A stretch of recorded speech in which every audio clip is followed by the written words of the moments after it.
So hi guys, welcome back to Cavalier PCS. JPSC 8 मार्च को paper है। Paper जिसमें paper 2 है उसके लिए तो we are running a course जिसमें आप बस ई बुक ले सकते हो या फिर आप फुल कोर्स ले सकते हो। तो ये दोनों चीजें तो वहाँ है। बट जहाँ तक पेपर 1 की बात है ना, पेपर 1 के लिए कोई भी कोर्स रन नहीं हो रहा है क्योंकि वहाँ मोस्टली चीजें जो है वो ट्रेडिशनल है। लाइक की मॉडर्न हिस्ट्री है, एंशियंट हिस्ट्री है, ज्योग्राफी है, वो सब ट्रेडिशनल है और वो सबने पढ़ा ही होगा कहीं ना कहीं। जो इम्पोर्टेंट है ये है जो मिसलिनियस पार्ट है ना, मिसलिनियस पार्ट कई मतलब स्टेट पीसीएस में नहीं रहता है। तो यहाँ हम इस पार्ट को आपको करवा देंगे यूट्यूब पे, फ्री ऑफ कॉस्ट है बिल्कुल भी। इसका अगर आपको पीडीएफ चाहिए तो पीडीएफ मैं टेलीग्राम ग्रुप पे अपडेट कर दूंगा टॉपिक वाइज। एंड हाँ, क्या क्या टॉपिक्स है? ह्यूमन राइट्स हो गए, इन्वायरमेंट हो गया, अर्बनाइजेशन हो गया, स्पोर्ट्स हो गया, disaster management, schemes of Jharkhand, poverty and unemployment, awards and international agencies. आज के वीडियो में हम कौन सा करेंगे तो वो है डिजास्टर मैनेजमेंट। आज के वीडियो में डिजास्टर मैनेजमेंट को खत्म कर लेते हैं। आई थिंक, मेरे को पक्का नहीं है बट आई थिंक 10 मार्क्स का क्वेश्चन आता है, इससे 5 क्वेश्चन आता है 10 मार्क्स का, 5 to 10 मार्क्स। बिल्कुल इजी है, अगर आप इसको पढ़ लोगे ना पूरा 2 पेज, मैक्स 2 पेज में इसका पूरा नोट्स बन जाएगा जो भी एग्जाम में आने लायक है। इसको कर लो, इसके बाद इसके क्वेश्चंस कर लो, पीवाईक्यू लगा लो, खत्म हो गया, 10 मार्क्स आपके जेब में आ गए बिल्कुल। ये सब वैसे टॉपिक है ना जिसमें मार्क्स आप छोड़ नहीं सकते हो। एक मार्क्स भी, एक क्वेश्चन भी छोड़ रहे हो मतलब वो लूज कर रहे हो मार्क्स। सो स्टार्ट कर लेते हैं।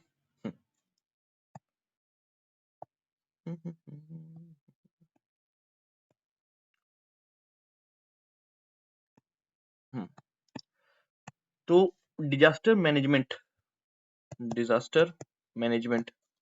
तो यहाँ पे 2 वर्ड्स हैं, एक है डिजास्टर, एक है उसका मैनेजमेंट। तो मैनेजमेंट हम तभी करेंगे जब डिजास्टर का वल्नरेबिलिटी हो हमारे पास। ठीक है, तो इंडिया को भी कभी पता चला होगा कि इंडिया जो है वल्नरेबल है।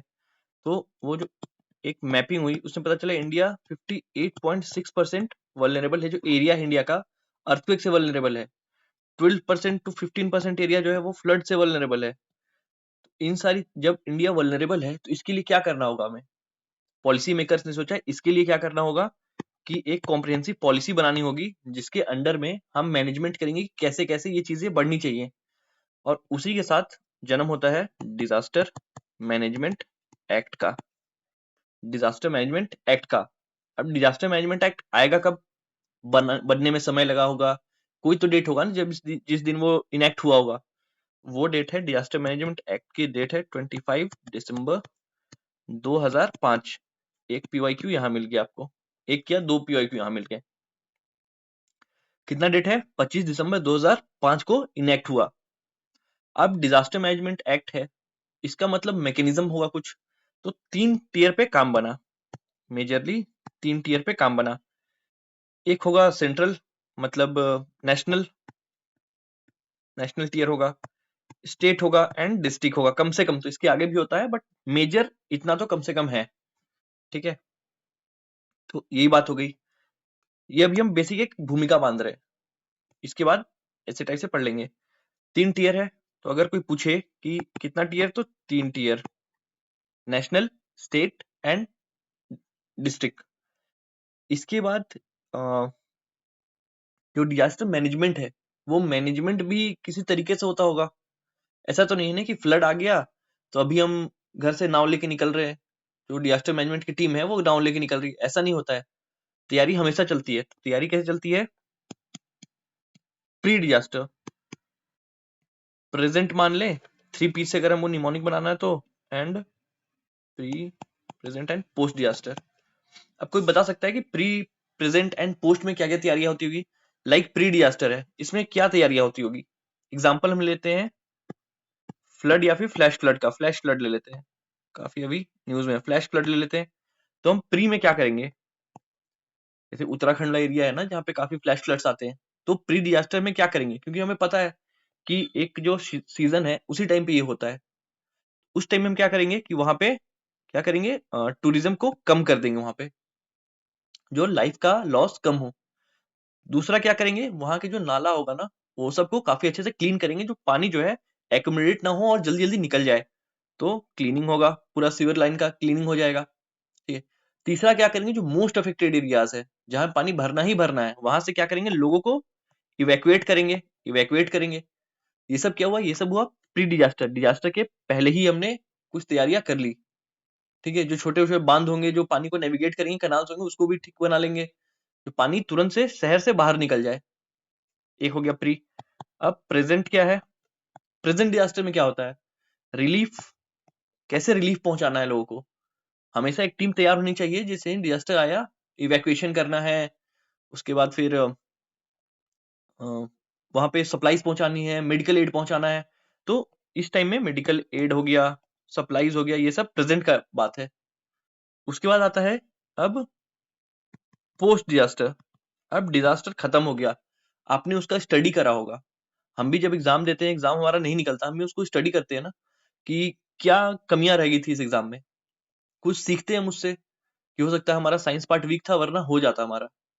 तो पोस्ट में भी हम सीखते हैं कि डिजास्टर मैनेजमेंट में ऐसी क्या कमियां रह गई थी इस बार के मैनेजमेंट में, जिसको हम नेक्स्ट टाइम और अच्छा कर सकते हैं। तो जो भी है, जैसे कि किसी को पता चला कि इंफ्रा वीक था, इंफ्रास्ट्रक्चर, या तो इस बार के लिए तो ठीक ठाक चल गया काम, बट नेक्स्ट टाइम इतना इंफ्रा से काम नहीं चलेगा, इसको और एफिशिएंट बनाना पड़ेगा। तो इसका मतलब इंफ्रा पे काम होगा। मैन पावर की कमी कहीं लगी किसी को, तो मैन पावर पे काम होगा। जितना भी चीज हम नेक्स्ट डिजास्टर से पहले कर सकते हैं, वो होता है पोस्ट डिजास्टर प्लान।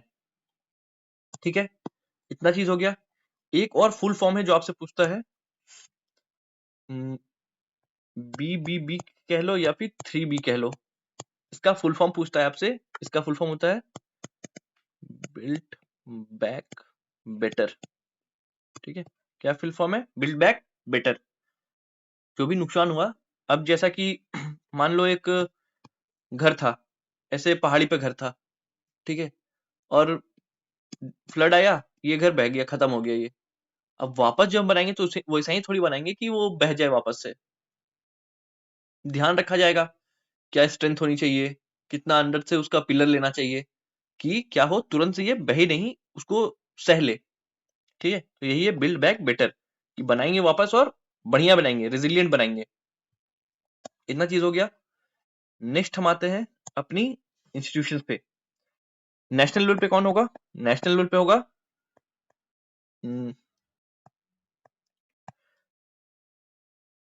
एनडीए में, नेशनल एनडीए में, एनडीए में नेशनल लेवल पे एनडीए को लीड कौन करेगा, लीड करेंगे इसको हमारे पीएम, मतलब इसके चेयरपर्सन कौन होंगे, चेयरपर्सन पीएम। इस पे भी पीवाईक्यू बन चुका है। चेयरपर्सन होंगे हमारे पीएम। एनडीएमए के बाद क्या आता है, इसके बाद आता है SDMA, state disaster management authority. यहाँ पे नेशनल था तो नेशनल हेड, स्टेट है तो स्टेट का हेड कौन, सीएम, ये भी चेयरपर्सन, चेयरपर्सन हुए सीएम। नेक्स्ट आते हैं डिस्ट्रिक्ट पे, तो डीडीएमए, इसका कौन हेड, जो कि बनने का आप सपना देख रहे हो, डीएम, डीएम हेड एंड मतलब चेयरपर्सन हुआ डीएम। अब एक बात बताओ, अगर बस इंस्टीट्यूशन बनाने से काम चलेगा, उसका फंडिंग पे भी काम करना होगा। एक चीज आता है फंडिंग, फंडिंग के लिए कौन सी बॉडी है नेशनल में, एनडीआरएफ, सॉरी फंडिंग नहीं, फोर्स, फंडिंग के लिए अलग बॉडी है फोर्स। फोर्स, क्वेश्चन बनता है कि एनडीआरएफ जो है वो स्टैब्लिश कब हुआ, ये स्टैब्लिश हुआ 2006 में। एनडीआरएफ स्टैब्लिश हुआ 2006 में, as per section 44 and 45 of NDMA. NDMA के सेक्शन 44 और सेक्शन 45 के तहत एनडीआरएफ स्टैब्लिश होता है 2006 में। तो ये ईयर पूछे आपसे, बता देना। अब इसमें बटालियन कितनी होती है, 8 बटालियन होती है, 8 बटालियन, और हर बटालियन में 1149 मेंबर्स होते हैं, पर्सोनेल होते हैं। अभी 8 बटालियन आएंगी कहां से, ऐसा नहीं है ना कि 8 बटालियन लगानी है, अब 8 बटालियन कहीं से भी आ जाए। हमें चाहिए स्किल्ड वर्कफोर्स चाहिए। सबसे स्किल्ड वर्कफोर्स अगर देखें तो इंडिया में आर्मी है, इंडियन आर्मी। तो वहीं से अलग अलग जगह से लेते हैं। तो दो दो बटालियन, चार जो है ना फोर्स देती है। पहली है बीएसएफ, दूसरी है सीआरपीएफ, आईटीबीपी एंड सीआईएसएफ। ये हो गया 4 और 2-2 बटालियन हर कोई देगा तो कितना होगा 8 बटालियन। समझ गए पूरा एनडीआरएफ समझ गए आप। इससे एक क्वेश्चन आप बन जाएगा आपका, समझ गए। अब थोड़ा सा झारखंड की तरफ आते हैं, बट उसके पहले जो हमने अभी तक पढ़ा है ना उसको रिवाइज कर लेते हैं।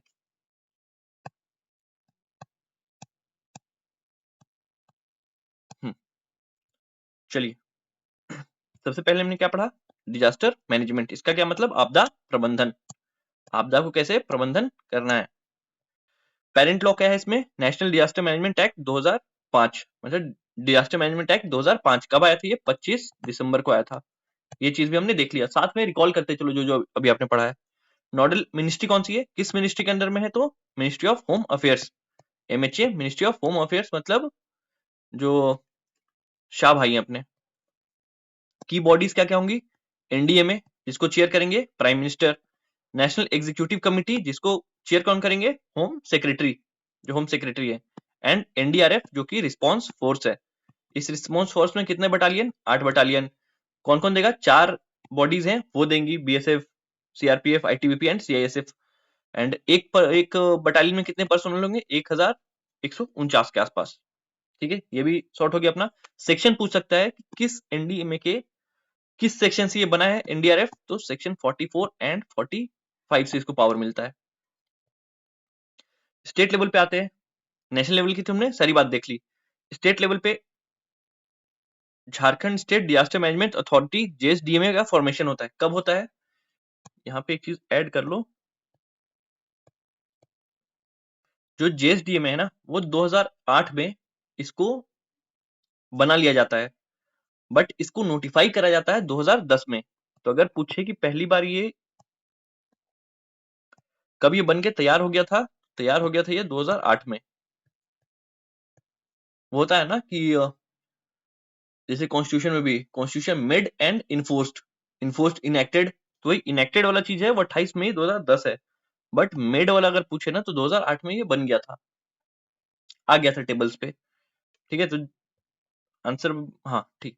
Legal basis article 14 of DM act 2005। Chairperson कौन है इसके, चीफ मिनिस्टर, क्योंकि झारखंड है ना स्टेट वाला है तो सीएम ही होंगे। एंड मेंबर्स मैक्सिमम 9 मेंबर रहते हैं इसमें। तो जीएसडीए में यहाँ पे खत्म हो गया। फंक्शन क्या है, policy formulation, state management plan होगा, डिजास्टर मैनेजमेंट प्लान बनाएगी, यही सब जो मोटा मोटी बात है। ये सब आपसे मतलब पूछेगा नहीं, फैक्चुअली पूछेगा, उसको पूछना है तो ये सब मेंस में आप लिख सकते हो। जो ट्रेनिंग एंड कैपेसिटी बिल्डिंग है, अगर हम बात करें तो जो भी डिजास्टर मैनेजमेंट से लेके ट्रेनिंग एंड कैपेसिटी बिल्डिंग है ना, डिजास्टर मैनेजमेंट से लेके, वो कहाँ होता है, वो होता है स्कीपा रांची में। जब आप जैस या पुलिस सर्विस ये सब में जाओगे, मतलब जेपीएससी क्वालिफाई करके जाओगे, तो आपकी एक ट्रेनिंग होगी कुछ 3 महीनों की आसपास की, और वो ट्रेनिंग कहाँ होगी, वो होगी स्कीपा में। और यहीं पे ट्रेनिंग क्या होता है, डिजास्टर मैनेजमेंट का भी ट्रेनिंग एंड कैपेसिटी बिल्डिंग भी यही है। स्कीपा क्वेश्चन पूछा था कि स्टैब्लिश कब हुआ था, स्कीपा स्टैब्लिश हुआ था 1952 में। ये भी याद रखना आप, है कहाँ पे, ये रांची में है। रांची में भी, रांची में भी कहाँ पे, जो कुबरा बटालियन है ना उसके जस्ट बगल में ही है स्कीपा।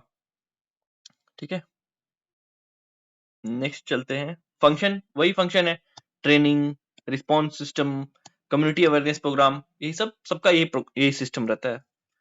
मेजर डिजास्टर्स, झारखंड में मेजर डिजास्टर कौन कौन से हैं, देखिए तो सूखा है, ड्राउट। तो क्वेश्चन बन सकता है झारखंड में ड्राउट कैपिटल किसको बोलते हैं, तो ड्राउट कैपिटल कौन, पलामू हो गया। इसके बाद रिसेंट जो स्टैटिस्टिक्स है वो कहते हैं कि 2024 में 158 ब्लॉक और 17 डिस्ट्रिक्ट है उसको डिजास्टर हिट घोषित किया गया था, जो कि 2022 से कम है। 2022 में 226 ब्लॉक से 2024 में 158 है। रिलीफ के लिए मुख्यमंत्री सुखाड़ राहत योजना, इसके अंदर में क्या होगा, 3500 हर फैमिली को दिया जाएगा डीबीटी ट्रांसफर के द्वारा, जो कि हिट है जिससे। जैसा क्या है, Jharkhand space application centre, Jharkhand space application centre.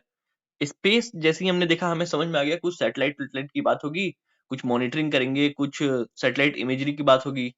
ठीक है, तो इसका काम क्या क्या है, imagery, vegetation indices and rainfall deviation mapping, जैसे का काम है।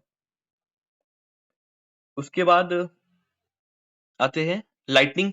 लाइटनिंग जो है हाईएस्ट किलर है झारखंड में।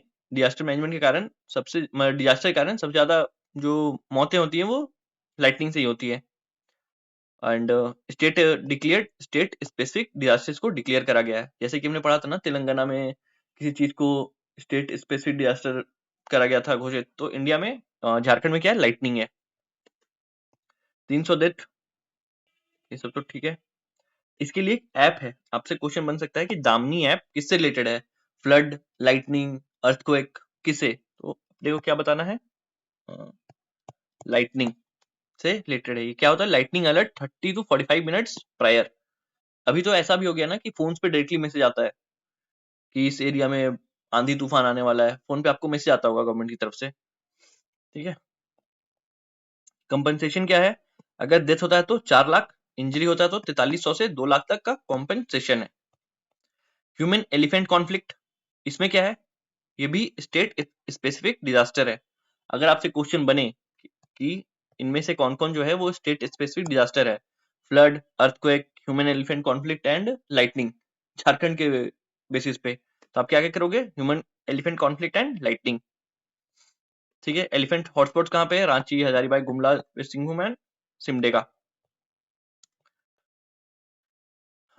डेथ होता है तो कॉम्पनसेशन क्या है, 4 लाख। अगर एलिफेंट के कारण डेथ होता है तो कॉम्पनसेशन है 4 लाख। सेंट्रल नॉर्म्स 10 लाख के ऊपर जा सकता है। 2 और है, याद कर लो।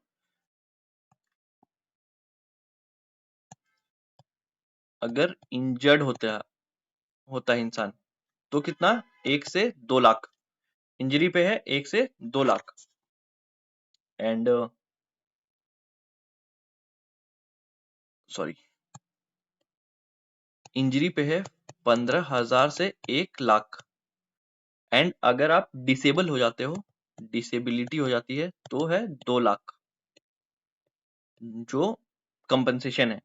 इसके अलावा अगर क्रॉप डैमेज होता है ना, इस पे है 20K to 40K, मतलब 20,000 से 40,000 पर हेक्टेयर। तो एक बार रिवाइज कर लेते हैं। अगर एलिफेंट कॉन्फ्लिक्ट के कारण किसी की मौत होती है तो कॉम्पनसेशन क्या, कॉम्पनसेशन है 4 लाख रुपए। अगर कोई इंजर्ड होता है तो 15,000 से 1 लाख रुपए तक इलाज के लिए। अगर कोई डिसेबिलिटी किसी को हो जाती है, कोई डिसेबल हो जाता है, तो उसमें क्या है, 2 लाख रुपए। एंड अगर क्रॉप का डैमेज होता है तो 20,000 से 40,000 पर हेक्टेयर। उसको एनालिसिस करा जाएगा, उसके हिसाब से उनको दिया जाएगा, ठीक है। नेक्स्ट आते हैं high risk zone. High risk zone मतलब कोलफील्ड्स, जो माइनिंग डिजास्टर्स होते हैं। एक काफी इंपॉर्टेंट है जिससे क्वेश्चन बनता है, चास नाला। चास नाला माइन डिजास्टर, ये पूछता है 2 क्वेश्चन, इसमें कितने लोगों की मौत हुई थी, तो 375 लोगों की मौत हुई थी। एंड ये हुआ कब था, तो 1975 में चास नाला माइन डिजास्टर हुआ था। इन 2 चीजों को याद रखना।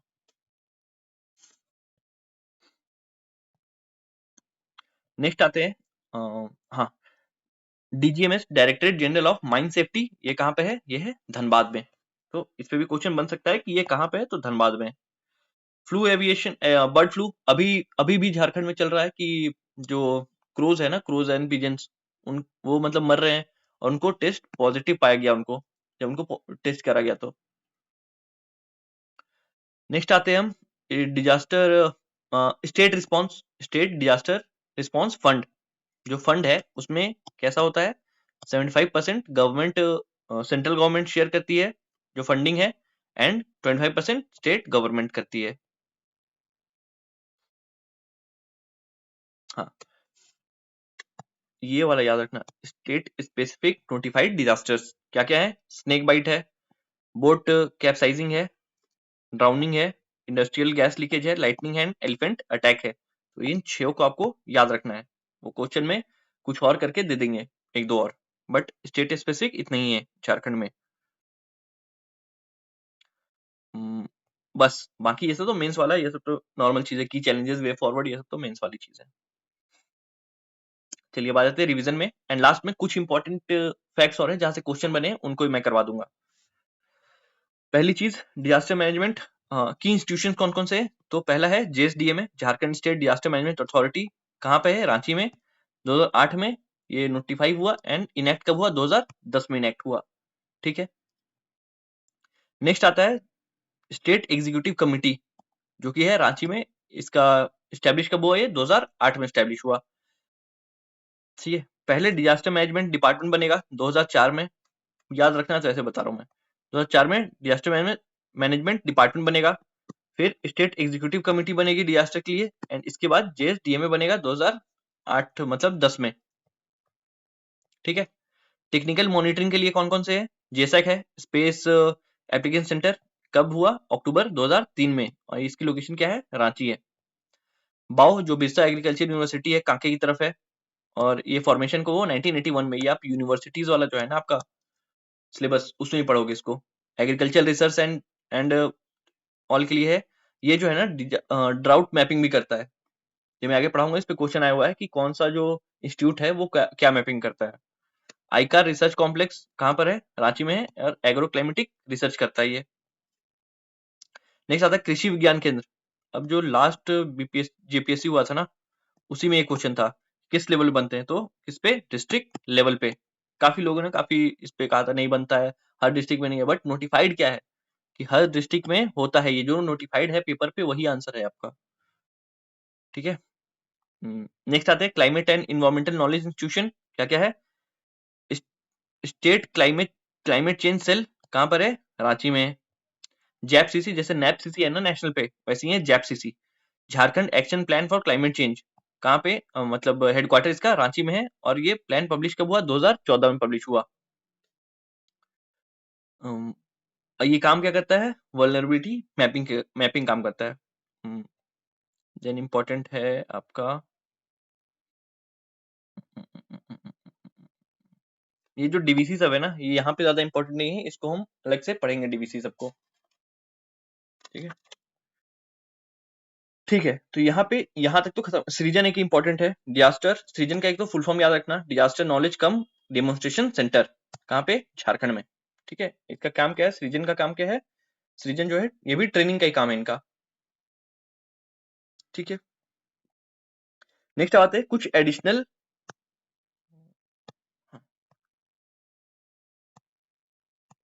एडिशनल जो है ना, जहां से पीवाईक्यूज बने हैं उन पे आ जाते हैं। एक बार इसको एक तरह से आप इसको अपना रिवीजन मान लो, जो भी अभी तक आपने पढ़ा उसका, और ये तुरंत हो जाएगा। पहली चीज और इम्पोर्टेंट है करना, क्योंकि 10 मार्क्स यहाँ से बन रहे हैं, क्योंकि इजी 10 मार्क्स है। अभी तक जितना भी आपने पढ़ा मोस्टली चीजें आपको पता ही होंगी। अब झारखंड में आते हैं, नेशनल वाले की बात करी थी, झारखंड में डिजास्टर मैनेजमेंट डिपार्टमेंट कब कब स्टैब्लिश होगा? डिजास्टर मैनेजमेंट डिपार्टमेंट कब स्टैब्लिश होगा? 2004 में। ये कुछ की फैक्ट्स मैं बता रहा हूँ जिसपे क्वेश्चन आए हुए हैं, या फिर एक्सपेक्टेड है मोस्ट इंपोर्टेंट वाले।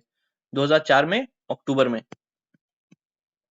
तो अगर पूछे डिजास्टर मैनेजमेंट डिपार्टमेंट झारखंड में कब? 2004 अक्टूबर में।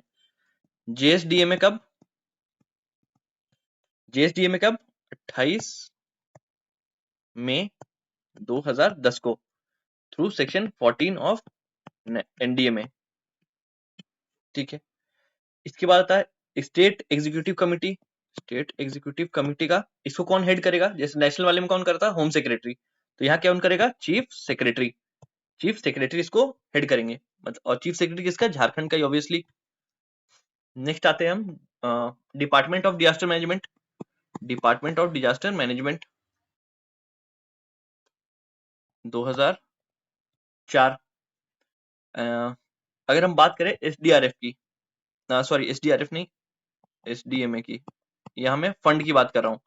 इसपे पैसे कैसे डिस्ट्रीब्यूटेड है, कौन कितना कंट्रीब्यूट करता है? सेंट्रल गवर्नमेंट 75%, स्टेट गवर्नमेंट 25% मतलब करती है, पैसे देती है।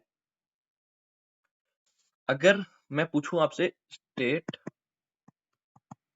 डिजास्टर मैनेजमेंट स्कीम, ये झारखंड के लिए कब आया था? इसका ईयर क्या था? इसका ईयर था 2009। अब यहाँ से कंटिन्यूटी बन रही है कि 2003 में क्या, 2004 में क्या होगा? डिजास्टर मैनेजमेंट डिपार्टमेंट बनेगा। फिर 2008 में क्या होगा? जेएसडीएमए को ऑन पेपर लाया जाएगा। 2010 में जेएसडीएमए बनेगा। उसके पहले 2009 में स्टेट डिजास्टर मैनेजमेंट स्कीम आएगा, तब जाके 2010 में जेएसडीएमए बनेगा। तो इसको एक कंटिन्यूटी में जोड़ लेना है अपने को। एसडीआरएफ क्रिएट होगा। यहाँ पे काफी लोगों को कंफ्यूजन रहता है। एसडीआरएफ जो है ना वो 2005 में बना है, और अगर एनडीआरएफ की हम बात करें तो ये स्टेब्लिश हुआ 2006 में। काफी लोगों को लगता है दोनों 2005 है, बट 2005 है एसडीआरएफ, एंड एनडीआरएफ 2006 है। एसडीआरएफ मतलब झारखंड वाला, झारखंड स्टेट के लिए। झारखंड में अगर हम बात करें तो disaster management centre, disaster management centre जो है ना, इसको कौन ऑपरेट करता है झारखंड में? इसको करता है ऑपरेट स्कीपा। स्कीपा इसको ऑपरेट करता है। स्कीपा का फुल फॉर्म पूछ सकता है आपसे, Shri Krishna Prasad, Shri Krishna Prasad institute, institute of public administration.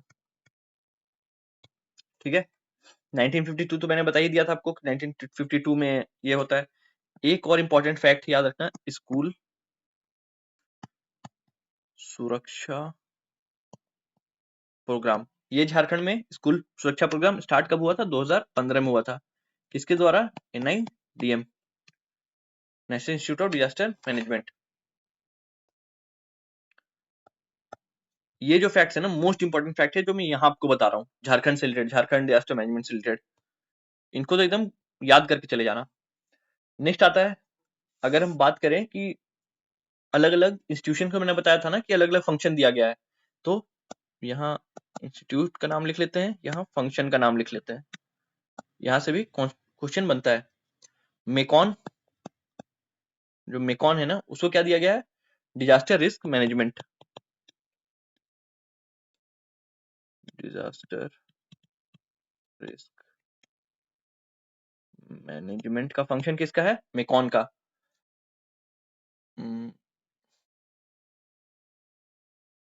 सृजन का क्या काम है? Knowledge and demonstration, knowledge and demonstration, demonstration. इसके बाद हम करें तो बिरसा एग्रीकल्चर यूनिवर्सिटी बाओ। बाओ क्या? एग्रीकल्चर से काम कर रहा है ना, एग्रीकल्चर का एकदम दुश्मन क्या है? ड्राउट। तो ये ड्राउट के लिए। इसके बाद ISM धनबाद, ISM धनबाद। धनबाद में क्या है? माइंस है, तो ये क्या करेगा? माइन डिजास्टर को स्टडी करेगा, माइन डिजास्टर। BIT मिश्रा, ये अर्थक्वेक के लिए है, अर्थक्वेक। एंड लास्ट में जेसैक। जेसैक किसके लिए? ये overall flood, wild fire and drought तीनों के लिए करेगा। ये स्पेस से मॉनिटरिंग करेगा तीनों का। ठीक है, यहां तक मोस्ट इंपॉर्टेंट चीज आपको याद हो गई। नेक्स्ट चलते हैं, जो कुछ इंपॉर्टेंट है ना अदर फैक्ट्स। स्टेट तक का पूरा बात हो गया, अब आता है disaster, district disaster management authority, DDMA। इसका हेड कौन होता है? DM जिसको बोलते हैं। और ब्लॉक लेवल पे कौन होगा? ब्लॉक में कौन होगा? ब्लॉक से किसका स्टार्ट हो रहा है? BDO का, ब्लॉक डेवलपमेंट ऑफिसर। ग्राम में कौन होगा? मुखिया होगा। लिख ही लेते हैं अगर मैच में आ गया तो। ग्राम में कौन होगा? मुखिया होगा। ठीक है, एक और एडिशनल मार्क कर लो फैक्ट। ये फैक्ट है कि 2025 से 2015 से 30 तक के लिए ना, जो सेंडाई फ्रेमवर्क है,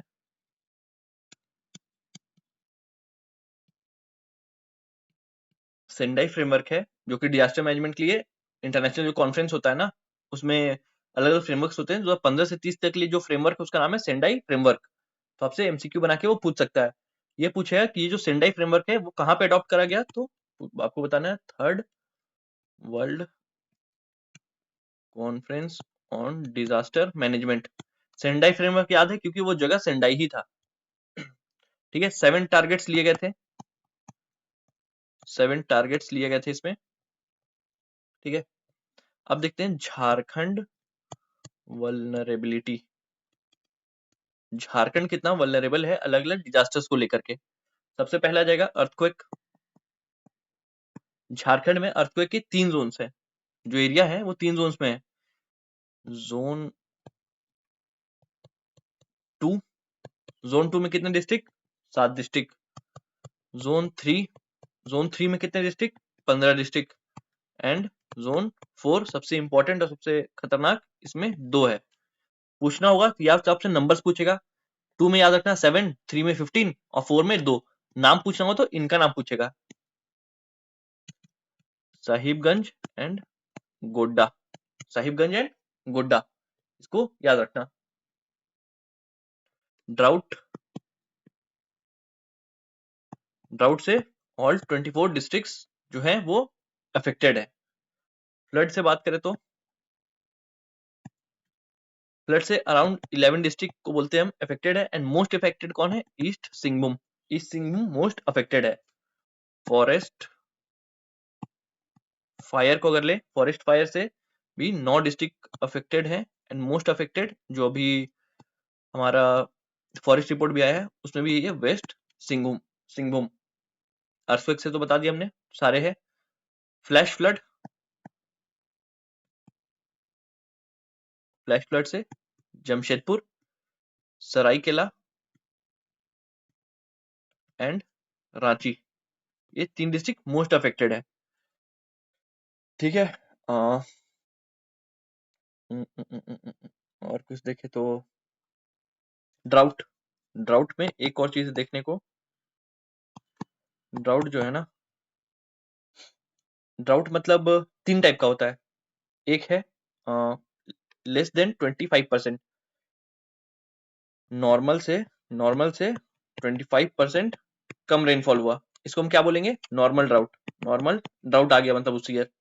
अगर मान लो 25 से 50% तक कम रेनफॉल हुआ, इसको हम क्या बोलेंगे? मॉडरेट ड्राउट आया है। एंड 50% जैसे ही प्लस हो जाता है ना ये चेंज, तो सीवियर ड्राउट आया। मतलब सबसे सीवियर ड्राउट अभी तक कब आया था? 2010 में पलामू में आया था। ठीक है, 50% से भी कम रेनफॉल हुआ था 12 डिस्ट्रिक्ट्स में, तो इसका मतलब जो सीवियर कैटेगरी का आ गया था ड्राउट। माइनिंग में तो मैंने आपको बता दिया, माइनिंग चासनाला माइन इंसिडेंट 1975 बता दिया आपको, कितने लोग मरे थे? 375 लोग मरे थे। एलिफेंट भी आपको बता दिया कि एलिफेंट है ह्यूमन एलिफेंट कॉन्फ्लिक्ट, HEC से क्या होता है? सबसे एक बार क्वेश्चन आया था ना कहीं पे, इसका रीजन क्या है, किस रीजन से ह्यूमन एलिफेंट कॉन्फ्लिक्ट होता है नॉर्मली? वहां पे ऑप्शन थे, कुछ ऑप्शन अजीब टाइप के थे। तो वहां पे ऑप्शन था एरोमेटिक महुआ फ्लावर जो है ना, विलेजर्स जो है एरोमेटिक महुआ फ्लावर का खोजने के लिए जाते हैं वो, क्योंकि उससे वो कुछ सामान बनाते हैं। ठीक है, और एलिफेंट का एरिया भी वही है, तो कॉन्फ्लिक्ट हो जाता है वहां पे, और एलिफेंट देख के वहां पे थोड़ा एग्रेसिव हो जाते हैं। तो इस रीजन को भी याद रखना। उम, उम, उम, उम, जो मैकेनिज्म था वो क्या था? अगर इंजर्ड होता है कोई तो कितना मिलेगा? 15,000 से 1 लाख तक मिलेगा, इंजर्ड होता है तो। डिसेबिलिटी साथ में बोलते चलो, रिकॉल करते चलो आप भी। डिसेबिलिटी में कितना? 2 लाख। एंड डेथ पे कितना? 4 लाख। अगर किसी का क्रॉप डैमेज होता है तो, क्रॉप डैमेज होता है तो कितना? 20,000 से 40,000 पर हेक्टेयर। 20,000 से 40,000 पर हेक्टेयर, तो इतना ही काफी है। अगर आप इतना कर लेते हो ना, रिवीजन याद सब, तो 10 के 10 क्वेश्चन आपको इसी से मिल जाएंगे। मेजरली आपको 10 के 10 क्वेश्चन यहीं से मिल जाएंगे, क्योंकि सब कुछ हो गया इसमें। MCQ जितना में बन सकता था, जिस लेवल पे क्वेश्चन बनता है उसमें सब कुछ हो गया। हमने सेंडाई फ्रेमवर्क भी पढ़ लिया, हमने झारखंड का ही पढ़ लिया, नेशनल वाला ही पढ़ लिया मोटा मोटा। ठीक है, तो 34 मिनट में 10 नंबर आपने अंदर कर लिए। अब मैं एक क्लास में क्या करूंगा, जो ये सारे जो टॉपिक्स है ना, इन सारे टॉपिक्स के PYQs लाके आपको करवा दूंगा। इसके साथ ही नेक्स्ट आपको कौन सा टॉपिक चाहिए? मैं तो ह्यूमन राइट सोच रहा हूँ, बट आपको कौन सा चाहिए आप इसमें मेरे को बता सकते हो, मैं वो करवा दूंगा। मैं तो ह्यूमन राइट सोच रहा हूँ। आज आपका ये हो गया तो इसको हम टिक कर लेते हैं अब, सच में ऐसे ही टिक करते चलेंगे। ठीक है, सो मिलते हैं नेक्स्ट वीडियो में, तब तक के लिए जय हिंद।